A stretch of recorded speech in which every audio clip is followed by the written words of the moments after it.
अत्यंत महत्त्वपूर्ण अपडेट पाहतो हा व्हिडिओ आपण शेवटपर्यंत पाहावा। सरकारी निमसरकारी शिक्षक शिक्षकेतर कर्मचाऱ्यांचा 21 एप्रिलपासून बेमुदत संपाचा इशारा। विविध प्रलंबित मागण्यासाठी राज्यभर आंदोलन तीव्र होणार। 7 एप्रिल 2026।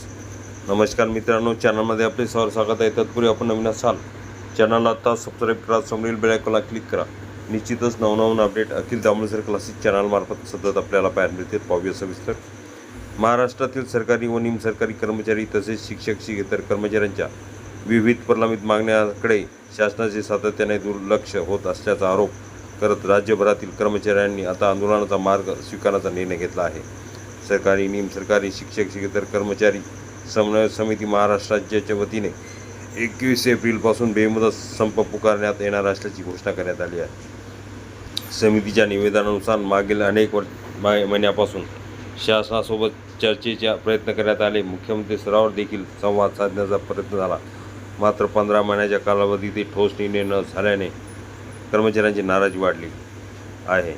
त्यामुळे आता संपाचा इशारा देण्यात आला असून हा संप राज्यातील प्रशासकीय कामकाजावर मोठा परिणाम करणारा ठरण्याची शक्यता व्यक्त केली जात आहे। प्रमुख मागण्या काय? समन्वय समितीने दिलेल्या निवेदनात अनेक महत्त्वाच्या मागण्या मांडल्या आहेत।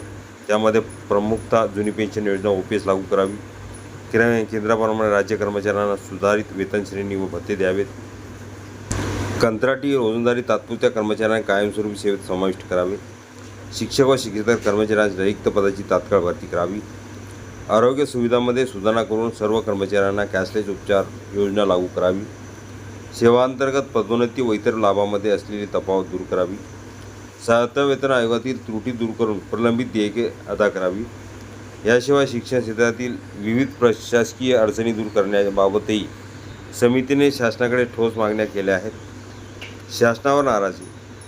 समितीचे पदाधिकारी विश्वास काटर यांनी सांगितले की कर्मचाऱ्यांच्या प्रश्नाबाबत शासनाने सकारात्मक भूमिका घेतली नाही।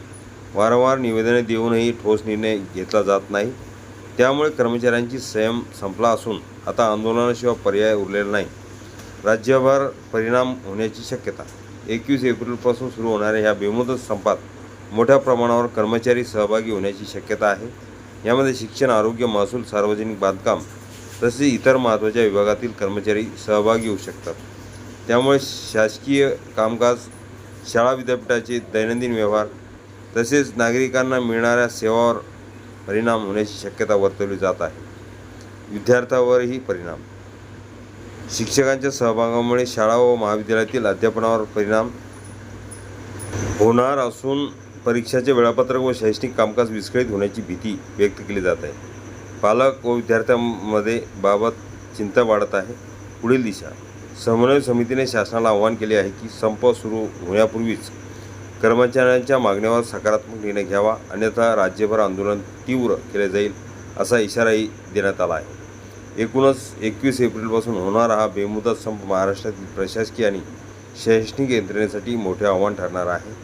शासन आणि कर्मचारी संघटनांमध्ये तातडीने तोडगा न निघाल्यास परिस्थिती अधिक चिघळण्याची शक्यता नाकारता येत नाही।